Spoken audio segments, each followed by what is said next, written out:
এত সময় হয়ে গেল, সেক্রেটারি প্রেসিডেন্ট সাহেব এখন আসছে না, আমার তো দেরি হয়ে যাচ্ছে।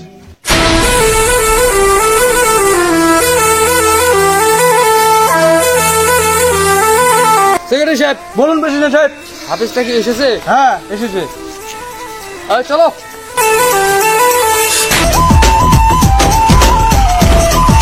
দাঁড়াও দাঁড়াও দাঁড়াও দাঁড়াও, দাঁড়িয়ে দাও দাঁড়িয়ে দাও। সেক্রেটারি সাহেব আমাকে কি বাঁচতে স্যার? আমাদের ইন্টারভিউ আছে। তোর ভাড়া আমি দেবো না, যা। আমি দেখি নাই, ভুল হয়ে গেছে।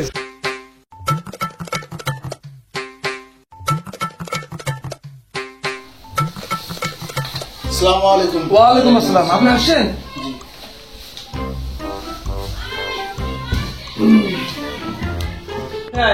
জি সেক্রেটারি সাহেব, আলাপটা শুরু করা যায় নাকি?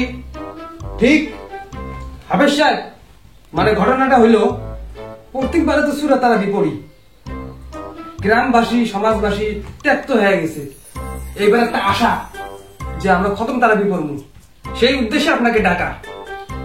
মানে একবারে আমরা সেক্রেটারি প্রেসিডেন্ট হিসেবে এখানে আসা মানে একবারে সব আলোচনা খুইলে হইলে ভালো হয়, কি করা? ঠিক ঠিক। জি অবশ্যই। তো হাফিজ সাহেব কোরআন শরীফ তো মুখস্থ করছেন নাকি? জি। তাহলে আলহামদুলিল্লাহ সূরাটা পারেন?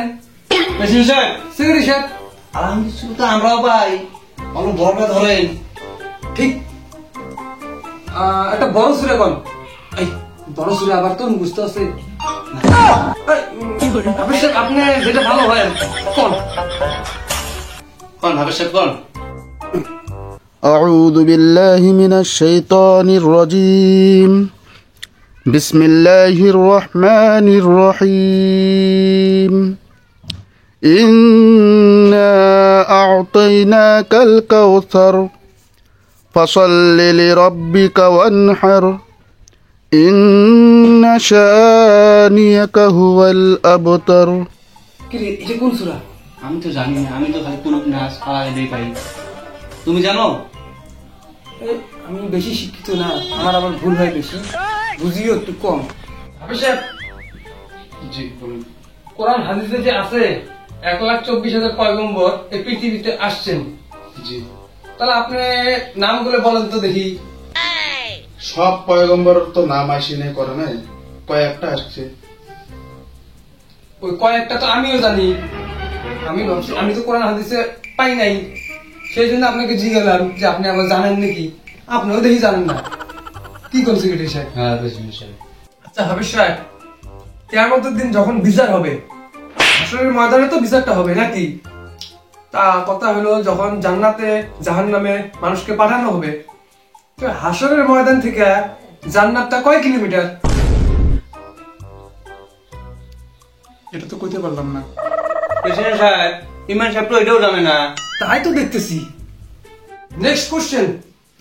আচ্ছা হাফিজ সাহেব, জি। নমরুদ যে আসিল, ইব্রাহিম আলাইহিস সালামকে যে সেই নমরুদ আগুনের মধ্যে পোড়ার চেষ্টা করছিল, সে আগুনটা যে লাগাইছে সেটা কোন কাঠ দিয়ে লাগাইছে আপনি জানেন কি? সেটা তো আমি জানি না সভাপতি সাহেব। আপনি দেখি কিছুই জানেন না, আপনার হার আমার হাল তো একই। কি কোন সেক্রেটারি সাহেব? হ্যাঁ প্রেসিডেন্ট সাহেব একই। মানে ঘটনা হলো কি, আমি তো একটা কোরআনের হাফেজ, আমি তো মৌলানা বা মুফতি নই আমি, সেই জন্য আমি এগুলা বিষয় অল্প কমই জানি। আমাকে কোরআন থেকে কিছু কথা বলেন, আমি অবশ্যই আপনার অ্যান্সার দেব। ইব্রাহিম আলাইহিস সালামের কথা, নমরুদের কথা, এগুলো তো সব কোরআন হাদিসে আছে। কোরআন থেকে আমি জিজ্ঞাসা করতেছি, হাফেজ সাহেব আবার কি কয় জানেন না, সেটা অন্য ব্যাপার। কইলে বলবেন যে আমি জানি না। কি কোন সেক্রেটারি সাহেব? হ্যাঁ প্রেসিডেন্ট সাহেব। মানে আমি তো তর্জমা করি নাই, মৌলানা যে আছে মুফতি আছে ওরা তর্জমা করে, তো ওরা সব এগুলো জানে। আমি তো তর্জমা করি না, আমি খালি কোরআনটা মুখস্থ হয়ে পড়ছি, সেই জন্য আমি এতগুলো জানি না। ঠিক আছে, কোনো অসুবিধা নাই। আপনি ইন্টারভিউ ফেল করলেও আমরা আপনাকে রেখে দিব। আপনার বেতনটা এখন ঠিক করি, কোন কত নেবেন? আপনি যা খুশি করে দিবেন, আমি ওটাকে আলহামদুলিল্লাহ বলে দেব। তাহলে ঠিক করি বেতনটা। বেতনটা ঠিক করে দেন তো। হাফেজ সাহেব, আপনি যে তারাবিটা পড়াবেন, জি। আপনার বেতন আমরা ঠিক করলাম। আপনার বেতন হইলো 300 টাকা। কি বলেন সেক্রেটারি সাহেব? প্রেসিডেন্ট সাহেব 3,000 3,000 ও 3,000 একটা সঙ্গে বাদ করে গেছে, কিছু ব্যাপার না। কোনো ব্যাপার না। সেক্রেটারি সাহেব, এই 3,000 টাকা দিয়ে কি সংসার চলে? আপনি একটু বিবেচনা করে দেখেন। আপনি আবার দেখেন আমি অঙ্কটা কিভাবে মিলাইছি। দেখেন 30 পারা কোরআন, এক পারা 100 করে হলো 30 পারা 3,000 মিলে গেল। একদম। সেক্রেটারি সাহেব, তাহলে আপনি অন্য ইমামকে দেখেন, আমার দিয়ে আর হবে না।